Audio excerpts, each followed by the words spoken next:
week 2 of 30 Days of Intimacy. And for those of you who are following online, we know there's a lot of guests around the country and locally as well that are watching these videos online. And we hope that if you're local, that you'll come back and visit us this Sunday at church. I trust for the rest of us that we are adjusting our schedules and around our conversations and things like that. And my guess is that there have been many intense fellowships that have happened this week.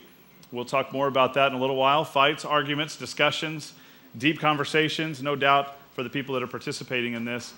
For those who are single, we're going to get especially to you next week as we talk a lot about who am I. But for this week, we're going to kind of focus in on our married couples. But I think that you'll be able to get some things out of it as well. We want to apologize also for the hiccup and the internet stuff. We know at the beginning of this past week that there was a lot of confusion about what to download and things that weren't able to be downloaded and all that. We are continuing to better those things. And now that what happened was we were just completely overwhelmed with what we had anticipated. And so there was about 65,000, 70,000 different hits and some 1,400 people that originally signed up for this. And so the bandwidth and all that internet junk was just completely putting us in a scramble. And so we apologize for that. We think we've got that figured out. And of course, you can get all of it via the paper in the back here at our church as well, or you can download that online at www.30daysofsex.com, which is 30 days of sex. Now, speaking of fighting, intense fellowship, arguing, those sorts of things, I know that when I argue with my wife, I'm right and she's wrong. So I got that going for me. And I know in her mind she's right and I'm wrong, so just relax for a little while on that. I'm not going to pick on my wife too much, but I will here for just a little bit. What she says to me is not logical and it doesn't make sense, okay? Because her mouth is just behind how fast her brain goes. And you know how fast her mouth goes. Those of you who know Tammy, and I mean she just talks fast. That's a hole I'm not going to continue to dig in. She just talks really fast. Her brain goes even faster, and sometimes it doesn't catch up. And so what she's saying is correct in her mind, but what comes out of her mouth, I know that's not logical. It doesn't make sense. I'll give you for instance. It's 2 days after Christmas, and I said, wow, I played our voicemail on our home machine, and I said, wow, so-and-so called a couple of times. She goes, yeah, they called another time too. It was either Christmas Eve or the day before Christmas. She wasn't sure.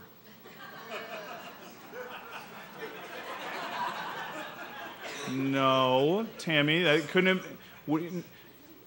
But her brain told her what you said was right. What you said in your mind was the day before Christmas. It was Christmas Eve or the day before Christmas Eve. That's what her brain said. But her mouth said it was Christmas Eve or the day before Christmas. So I'm going, no, you're wrong. And she, truthfully, is saying, no, I'm right. She knows she's right, but she's not. And so then we have this ridiculous argument over nothing. And maybe you've had some of those arguments as well. It could be over toothpaste. The cliche stuff. We all know the right argument of where the toothpaste goes, or the toilet paper goes over the top or underneath. It should always go on top, right where you can see it. If it goes underneath, you can't see it, and you're digging, and you're running around, and you could be spinning it, and it could be going all the way down, but you can't see it because of the angle, so of course the toilet paper goes over the top. You'll notice that everywhere in a church, unless somebody does it individually, it goes over the top because that's the right thing to do. We know it. We fight about things. Maybe it's over who called when, over these silly things, but listen, it could be over something that's more important, and I hope that you'll follow along in your communication cards, your note cards, notes inside your programs. Miscommunication over the serious things will rock a marriage to its core. And it may not just be miscommunication, but it could be more the wrong type of communication, communicating in an inappropriate way, harshly, negatively, sometimes with anger. And that kind of communication can just devastate a marriage, a relationship, a friendship.